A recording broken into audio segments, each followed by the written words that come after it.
Hey there, welcome to a brand new episode of Muzikxpress. My name is Twan, and in this week's vlog you will see my interview with Luc Poublon, aka The Act, about his classic Something About You. Enjoy! Luc Poublon is a Dutch DJ and producer who's active in the music scene for a long time already. As The Act, Luc had a big hit with the track Something About You, which came out in the year 2000. Since this is exactly 20 years ago this year, I recently made a visit to the studio of Luc to ask him about the story behind Something About You. My first question to Luc was how old he was when he started to make music.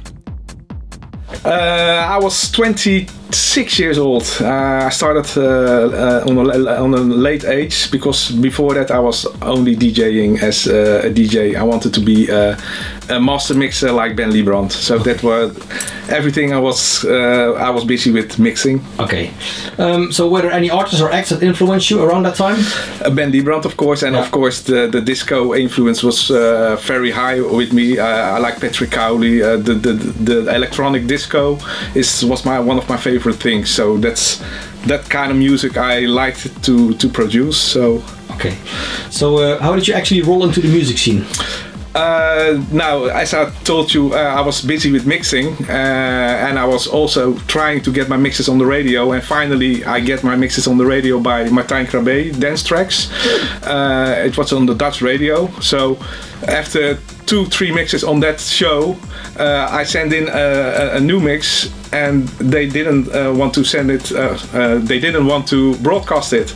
And I was, okay, why don't you want to broadcast it? It was too good.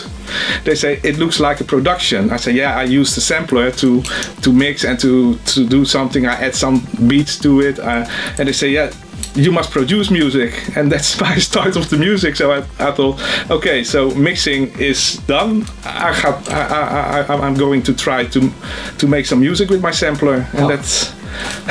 Cool. So do you remember your very first release ever? Yes, that was The Act, not Something About You, but My Dick. And that I only produced that one with my S950 sampler from Akai, and with the Yamaha QX3, I thought it was a sequencer, and that's it. Yeah. So only basic. Pretty basic. Eight sounds. Yeah. Oh wow. And with that one I won a producers contest. Yeah. And so that's was my first release and my first. What year was that?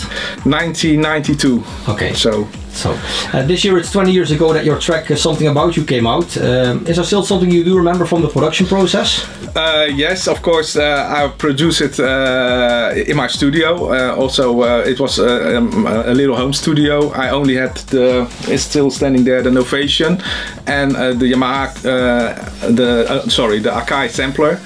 And that's it. And normally I produce with so less equipment. Okay.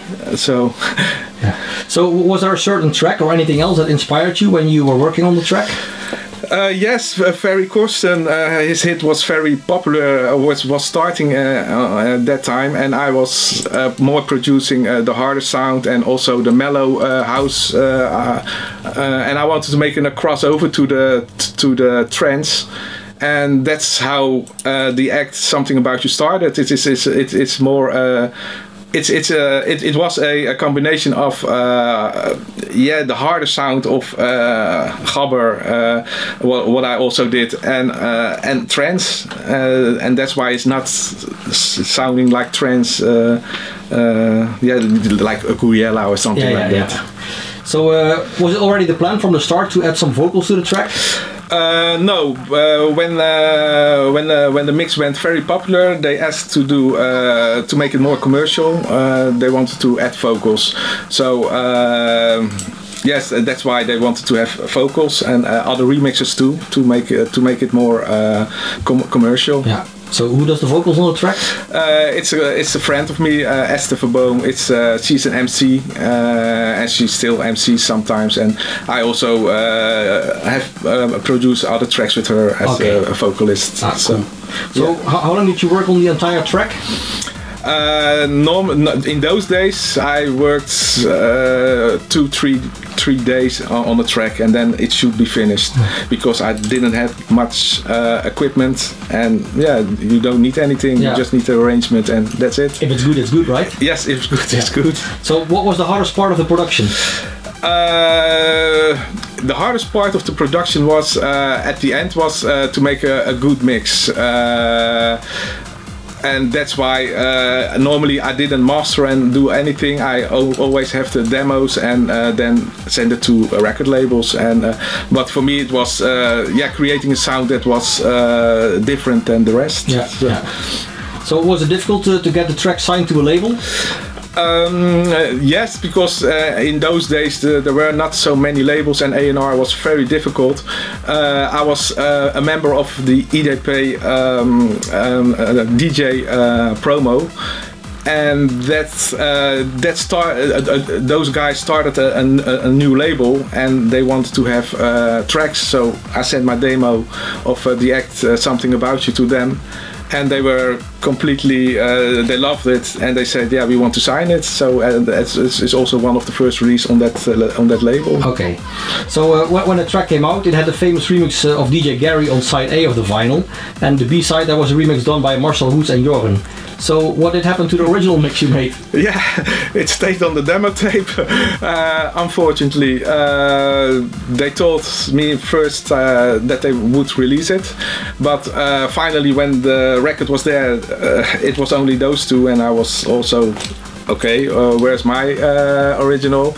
And they didn't going to use it. They say the DJ Garry was very strong and very massive, so yeah, as a producer, you have signed the deal and you say, okay, now perfect. Maybe on other compilation later on it will be released, but they didn't going to release it after all. So the DJ Garry went berserk. Yeah. So what did happen after the release? Do you remember some of the DJs that did support the track? Yes, the DJs, almost every DJ, big DJ name supported the track. Paul van Dyk, Tiesto, Ferry Corsten. But it went, the first big DJ who played the track was Pete Tong. It's become his essential tune. And when it became his essential tune, Judge Jules picked it up, and from then everybody picked it up. It was unbelievable. Almost every DJ I know has played it once in his life, so it's bizarre. I believe the track even made it to the 95 spot in the UK charts, right? Yes, that's correct. I thought it was also it went to 70, I thought, but I don't know it for sure. But in those days there were many charts in the UK. You had the indie charts, you had the dance charts, and I know it went higher in the dance charts. But in the official UK chart it was also indeed. That's pretty cool, right? Yeah, that was. I was really shocked when I read that one. And what is it in the UK? I guess that was the first time you had something in the charts? Yes. Okay. So besides a lot of DJ support, the track made it to over 50 compilation CDs worldwide. Yes. You must have been thrilled by the success of Something About You, right? I was thrilled about the success from Something About You. Yes, of course. It went everywhere. So many CD releases and so many signed deals to other labels. But as other producers and more producers in the scene, I didn't earn a dime on the royalties, unfortunately. I signed a deal, but the deal wasn't so good, and after a lawsuit I still didn't receive any royalties. So it's a shame that on that part it didn't give me a financial injection, but I profit a lot of the track because I also get a publishing deal. And with that publishing deal, I could stop making music. I could stop my daytime job and went full time in the music for some years. So that was pretty cool. I have started in those days my own publishing, and of course the name, the act, and to my own name connected. That was the most important thing. So people when I sent something to an A&R manager, they linked it direct to the act, and they listen to the next track of me. They know who you are. They know who I am. Yeah. So what is the most important advice you want to give to young producers? Yeah, read the contract very good, and don't try to make a contract with a Dutch organization, not foreign organizations, and of course make sure the long-term deals are very good in your contract, because normally you only I was happy, it's signed, and this is going to happen, this is going to happen, and then you read the small letters and you say, okay, that's not gonna happen. That's no. And then you have to make some decisions. Yeah. So in 2010, like now 10 years ago, the track got a re-release with new remixes done by Will Atkinson and Maarten de Jong. Yes. And this year the track turns 20. Do you have any plans for the anniversary? I was not planning to, but it's a good idea, and so if Ferry Corso wants to remix it, he's most welcome. But no, I don't know. Maybe it's still a strong track, so and everybody still remembers it. So normally I will say when a track is good, leave it that way, because it's not going to add anything more. So in one way I say, okay, leave it, and in other way I say, it's nice to have it again on the dance floors, of course. Yeah. Okay, so what is your personal highlight when it comes to the release of Something About You? That was in those days I also go to parties, of course, and Tiesto was playing in Rotterdam. And I heard that he was playing my tune also, so I thought, now okay, we go to the party, we see what happened. And no, the party was okay, and then in the middle of the party he dropped my track, and I was standing there, and the crowd went, they went, what? And I was, what's happening? They really liked the track, so I can completely, I go completely nuts. Yeah. And after that, I went to Tiesto, of course. I said, hey, thanks for playing my track. And in that way I got a good conversation with him, I get a contact with him, and so that was very nice. It was my highlight of that it was played for me in in a club. So after Something About You, you also did release a track under the project name Lakata in 2001, and also under your own name Luc Poublon in 2002. Yes, that's correct. I'm sure trance fans remember your release Quantum Leap on the ATCR label. Was it difficult to top the success of Something About You? Yes, of course, because but it was also, for me, it was very important to have a track released as a producer myself, because as you asked before, the original wasn't on the release, and for me as producer it was important to have a track produced by me and also picked up by a lot of people. So for me that was my top track, and Lakata is also a very good track, and but also because I had a deal with a wrong deal with the record company, I couldn't produce under the act, so that's why I come up with Lakata, because Lakata means, now I can say it, Luc, also known as the act. Oh. So that's why I produce under Lakata and under different names. And and Luc Poublon went also big. Also the Paul van Dyk, Tiesto, Armin van Buuren, everybody played the track, and it was very good. Yeah, cool. So that was my highlight, and for me that was my top production on that moment. Yeah. So now you also run your own label. Yes. What made you decide to start your own label? Yeah, because of the wrong record deal, of course.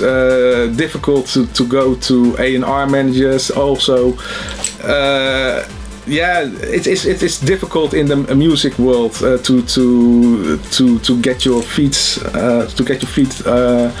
good in the, how do you say it, in that world. So for me, on the moment, I for Quantum Leap, for example, I've sent it, I think, to 50 labels, and all no, we're not going to do it.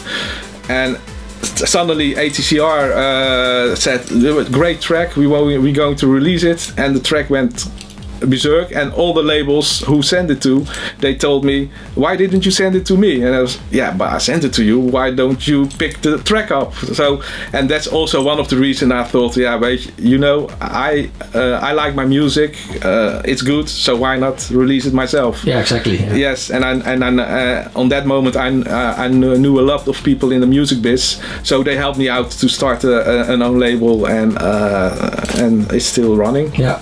So what can you already tell what we can expect on your label later this year?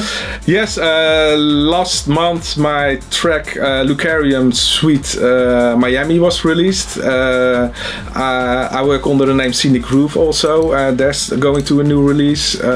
So mostly all of my own music I release on my label. I have also released from young producers on my label, talented new producers, but nowadays, yeah, I only try to release music of myself on my label. Yeah. So, yeah. So is music a full-time job for you?